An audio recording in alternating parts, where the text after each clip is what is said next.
Je le disais donc, on a le plaisir de cet après-midi d'accueillir Alexandre de Juniac. C'est le président du groupe Air France KLM.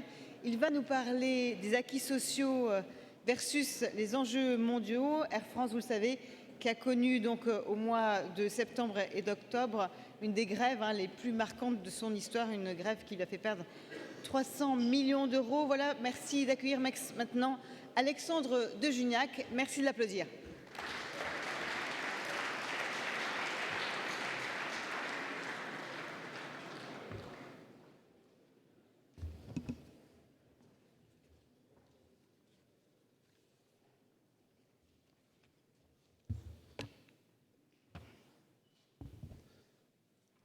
Bien, mesdames, messieurs, merci beaucoup d'être venus après ce qui paraît être un excellent déjeuner, ce qui me met dans une position difficile, surtout en plus après le brillant échantillon que nous avons eu ce matin. J'ai un peu l'impression de passer comme le chanteur qui fait la suite des Stones, vous voyez, c'est un peu difficile pour moi, mais je vais essayer de faire de mon mieux. Alors, le sujet, madame, que vous m'avez donné, et Jérôme, qui m'a donné à traiter, ce sont les acquis sociaux contre les enjeux mondiaux. Je pensais bien qu'il y avait une arrière-pensée derrière ce sujet, qu'il fallait que je vous parle de la grève des pilotes pour illustrer cette thématique. Alors oui, je vais vous en parler, mais dans une seconde. Je vous en parle dans une seconde. Parce que dans le fond, en me penchant sur ce sujet, je souhaite à titre préliminaire partager avec vous quelques réflexions sur cette notion d'acquis sociaux, d'enjeux mondiaux, et puis vous montrer comment elle s'applique à l'aérien, puis vous parler de la grève. D'abord, je me suis interrogé sur la définition des acquis sociaux. Si vous regardez la définition des acquis sociaux, il n'y a pas de définition vraiment. Et si vous en regardez la traduction en anglais, c'est social benefits. Vous voyez que c'est assez différent en réalité. Et les deux différences que je vois par rapport à la traduction anglaise, c'est que chez nous, les acquis sociaux ont deux caractéristiques. Ils sont intangibles et irréversibles. Intangible, surtout on n'y touche pas. Irréversible, surtout on ne revient pas en arrière, espèce de seuil, puis après on monte, etc. Quand on regarde encore de manière un peu plus précise, on s'aperçoit que les acquis sociaux, c'est quelque chose de très très flou. Donc c'est une notion très très imprécise en fait. Ça comprend beaucoup de choses. Et on peut y mettre les 35 heures, l'âge de la retraite, l'interdiction ou la limitation du travail des enfants. Enfin, vous pouvez y mettre un nombre de choses considérables. Et dans le fond, on se rend compte que c'est quelque chose de très hétérogène et de très très flou. Alors, l'autre terme de mon sujet, qui sont les enjeux mondiaux, alors ça aussi c'est assez large, il faut bien le dire. Quand on y pense, il n'y a pas que la compétition économique, je pense que vous en avez traité ce matin. Bien sûr, il y a la compétition économique. Et dans le secteur aérien, nous subissons une compétition économique qui est monstrueuse, quand vous y réfléchissez. Parce que dans le fond, et qui est extrêmement centrée sur la notion d'acquis sociaux ou sur la notion de social, pourquoi ?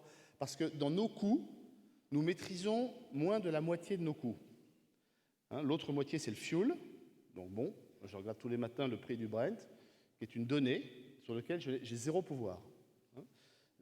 Après, j'ai des redevances aériennes, aéroportuaires. Il y a mon ami, je suis le premier client de mon ami Augustin. Voilà. Donc voilà. Il y a un certain nombre de coûts. J'utilise les mêmes avions que les autres, dans le fond. J'ai des Boeing, des Airbus, comme tout le monde, en gros. Et le principal coût sur lequel je peux agir, en fait, c'est le coût du travail chez moi. C'est le coût du travail.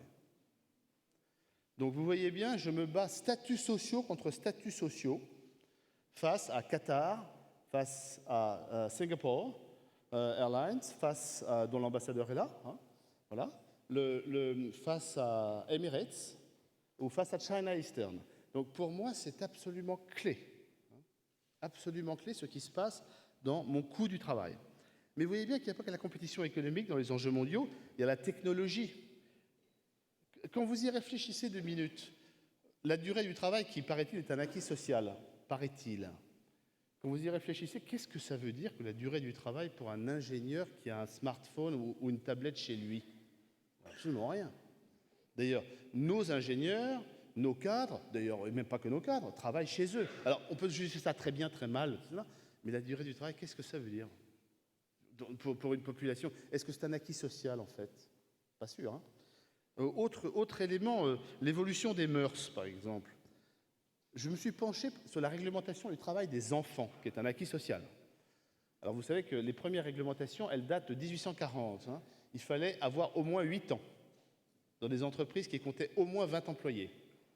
Quand on avait moins de 20 employés, on pouvait travailler à moins de 8 ans. Puis ensuite, c'est monté à 12 ans, puis ensuite, c'est monté à 16 ans. Etc. Donc c'est assez intéressant. Progressivement, ça a évolué. Ça veut dire quoi? Ça veut dire que même la notion d'enfant a évolué. Hein, c'est quoi l'âge d'un enfant de nos jours? Est-ce que c'est 16, c'est 18 ans, c'est 20 ans, c'est 22 ans? On pense à donner le droit de vote à des enfants qui ont 16 ans. Enfin, est-ce que ce sont des enfants? Je ne sais plus. Est-ce qu'il faut les faire travailler? Pas travailler? Pas sûr. Pardon, vous m'entendez?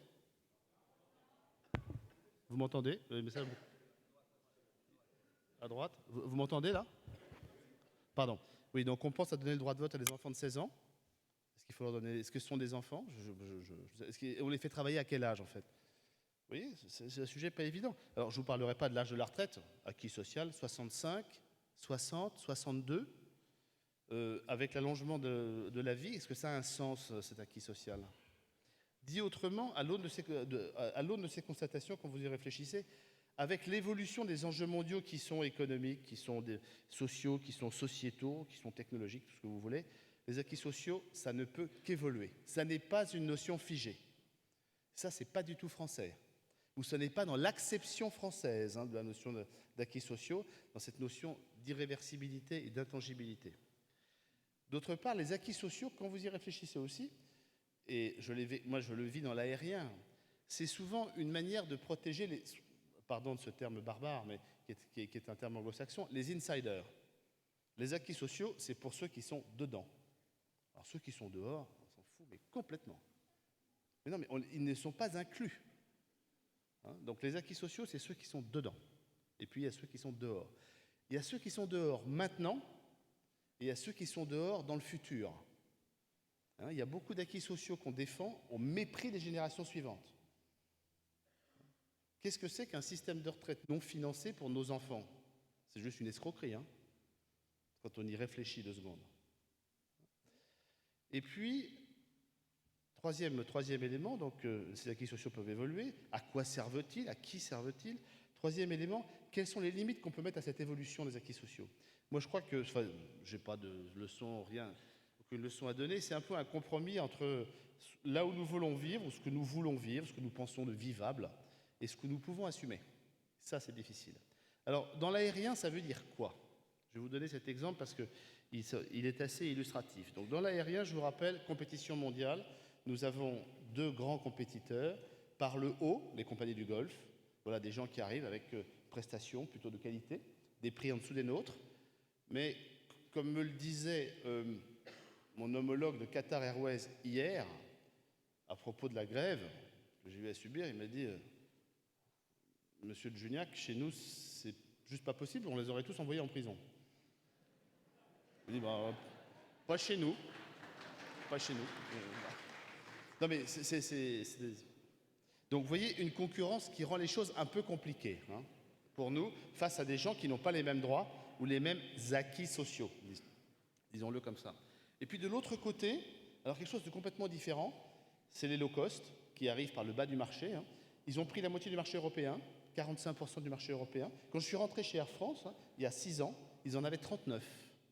Et j'ai retrouvé dans nos archives des études très savantes que d'aucuns connaissent, que je reconnais dans l'assistance, qui montraient qu'il y avait une asymptote mathématique, il y avait un modèle d'enfer, on montrait ça, qui montrait que les low cost ne dépasseraient pas 25% du marché. C'était mathématiquement prouvé. Ils sont à 45, 6 ans plus tard. L'étude date de 2007-2008 à peu près. Donc, et alors là, chez les low cost, c'est autre chose. Ils ont d'abord agi, disons, à la limite du droit, notamment du droit social. Il y en a un qui est toujours très très très très proche de la ligne jaune, mais pas tous. Notre concurrent Orange se conforme au droit social, mais surtout, ils ont complètement renouvelé le système. Ils fonctionnent différemment. Ils ont baissé les coûts, mais ils respectent le droit du travail, ils respectent les conventions internationales, ils le font bien, mais ils font différemment. Donc, ça m'a amené à me dire, dans l'aérien, qu'est-ce qu'il faut faire en fait?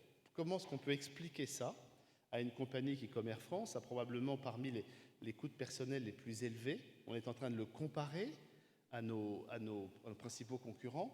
Et avec KLM, on est toujours numéro 1 ou numéro 2 des plus chers. Il y a parfois les Américains, ils ont un syndicat qui s'appelle l'US ALPA, c'est les pilotes américains, qui est assez bien organisé, il faut bien le dire. Il y a parfois les Allemands, la Luft. Les Anglais, c'est fini, ils sont plus compétitifs que nous partout. Alors je ne parle même pas des low cost ou des compagnies du Golfe, là, l'écart est énorme. Mais pour nous, l'écart, c'est en moyenne entre 20 et 40% de compétitivité. Entre 20 et 40%. Vous voyez qu'il va falloir réfléchir à remodeler un petit peu la notion d'acquis social. Ça va arriver. Alors comment est-ce qu'on fait pour faire ça? Ça va m'amener à la grève très vite. Comment fait-on pour faire ça? Moi, je crois que la première chose, et ça a été d'ailleurs une des erreurs que j'ai commises pendant ce conflit, c'est qu'il faut expliquer et convaincre. Et dans le fond, je pense qu'on se trompe sur le degré de conscience de nos troupes, quelles qu'elles soient, de ce qui se passe. Dans cette salle, vous êtes tous au courant, la concurrence, tout ça, la compétitivité, vous savez très bien. Ne pensez pas que les gens sont vraiment, que dans l'ensemble de nos troupes, ils savent un peu, ils ont un peu cette conscience, mais ils ne savent pas combien, quelle est l'ampleur de l'écart. Et ils ne savent pas du tout. Et en réalité, ce que cette grève a démontré chez nous, elle n'a pas démontré que ce qu'on faisait était mal, j'y reviendrai dans un instant, elle a démontré que le fossé entre ce que nous pensions qu'il fallait faire, parce qu'on voit la situation mondiale évoluer, les concurrents, donc les low cost, les pays du Golfe, on a une idée des écarts à combler, n'était pas du tout partagé. Non pas que c'était nié, ça n'était pas connu. Donc ça, c'est vraiment un point, il faut investir tous, là, si on est convaincu qu'on fait bien, sur la conviction et l'explication. Alors dans ce conflit, il illustre parfaitement là, cet écart entre les enjeux mondiaux et les acquis sociaux. Ce conflit commence donc mi-septembre, sur un timing qui est assez surprenant, puisqu'il y a un préavis de grève qui est déposé fin août, sur un sujet sur lequel nous avions prévu d'ouvrir des négociations 2 jours plus tard. Donc ça, pour moi, c'est quelque chose qui m'a toujours surpris. Enfin, je vais vous dire choqué. C'est que je ne comprends pas qu'on puisse déclencher un conflit alors qu'on a prévu des négos. D'abord, je trouve ça enfantin. Si la négociation rate, qu'on fasse un conflit, je peux le comprendre. Mais qu'on ne laisse même pas le temps à la négociation de se produire, je trouve ça assez incompréhensible. Alors on m'a expliqué, c'est parce que ouais, tu n'as rien compris, en fait, c'est pour négocier sous la pression. Ouais, enfin, je trouve pas ça très malin, en fait. Et d'ailleurs, ça n'a pas marché. Donc, c'est que probablement ce sujet était loin. Deuxièmement, deuxième élément de surprise, les revendications du préavis de grève étaient très surprenantes. Il y avait 2 revendications, je passe, c'est un peu technique, mais qui ont été satisfaites tout de suite parce qu'elles ne posaient pas de difficulté. D'ailleurs, on était en négociation dessus. La troisième, vous vous souvenez, on voulait faire une low cost. Vous vous rappelez, une low cost en France, ça s'appelle Transavia. Je vous conseille de la prendre, elle est très bien. Donc voilà, je vous vendrai des billets à la sortie pour ceux qui veulent, pour aller à peu près partout en Europe et dans le bassin méditerranéen. Et la revendication du syndicat des pilotes de ligne était étonnante, parce qu'elle voulait qu'on applique les conditions Air France à notre low cost Transavia. Et ça, il y a une chose c'est une question que je leur ai posée à maintes reprises. Et pourquoi vous accrochez-vous à une revendication qui, même pour l'homme de la rue, qui n'est pas un spécialiste du transport aérien, peut être un génie de la compagnie aérienne, pour voir que ça n'a pas marché, quoi. Les conditions Air France à une low cost, intuitivement, on sent que non. Alors, deuxième sujet de surprise. Sujet de surprise, c'est pourquoi s'accroche-t-on à une revendication dont l'acceptabilité économique est très très faible, dont la légitimité est faible. Pour moi, c'est un mystère.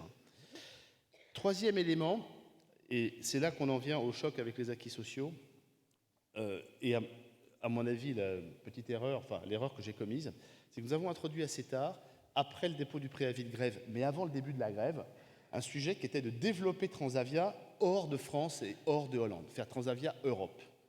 Et alors là, tactiquement très bien joué de la part du syndicat des pilotes qui a vu la faille.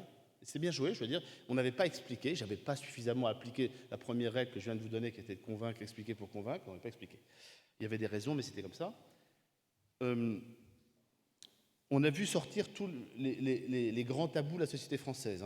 Donc délocalisation, On a expliqué qu'on allait ouvrir des bases au Portugal et en Allemagne. On a expliqué que c'était délocalisation.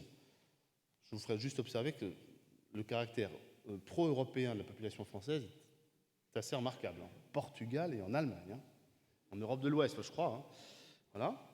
Et deuxièmement, on a vu sortir dumping social. Dumping social en Allemagne. On est tombé sur la tête.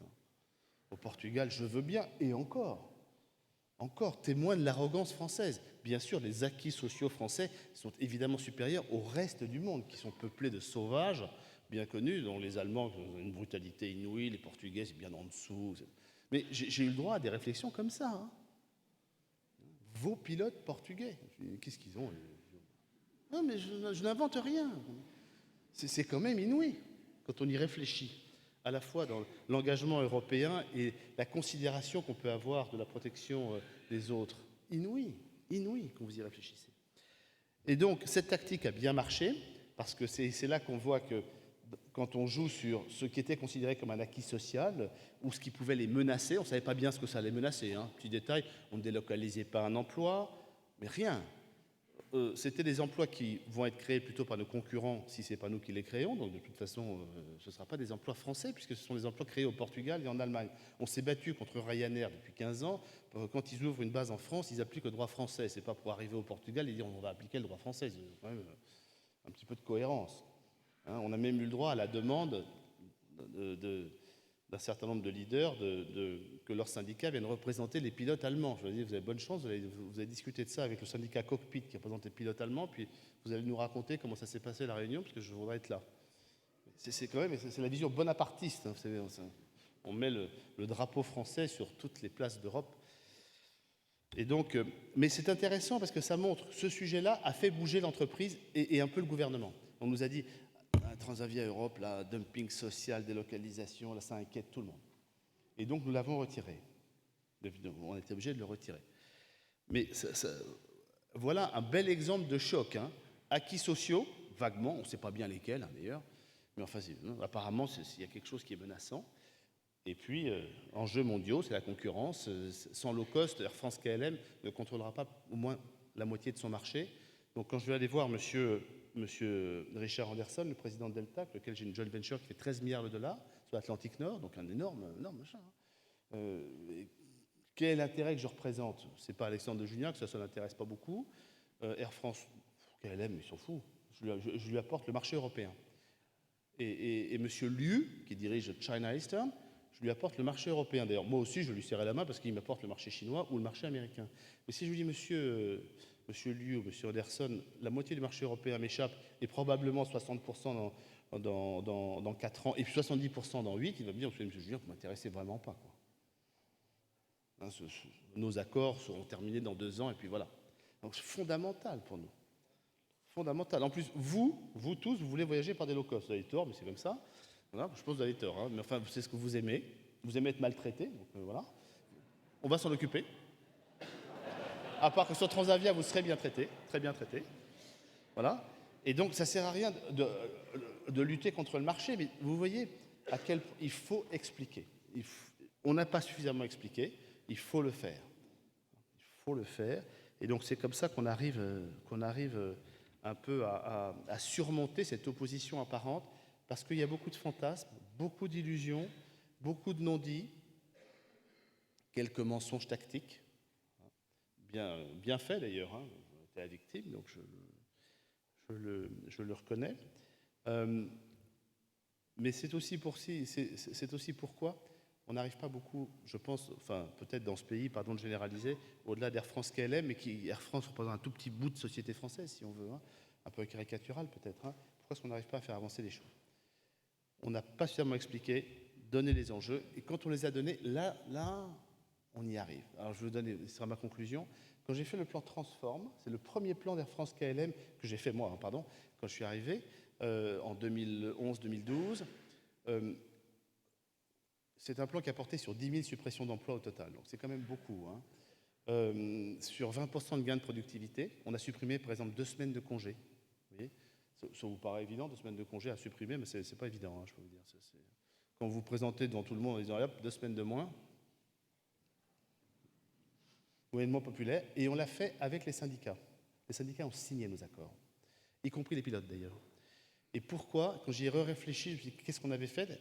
On avait tout expliqué, tout mis sur la table. Donc, une fois que le diagnostic est partagé, c'est dur d'aller contre le diagnostic. Et ensuite, une fois qu'on avait notre plan, on l'a fait expertiser. Les meilleurs experts mondiaux sont venus, on a payé un tas de cabinets de consultants très chers, pour dire que le plan n'était pas totalement idiot.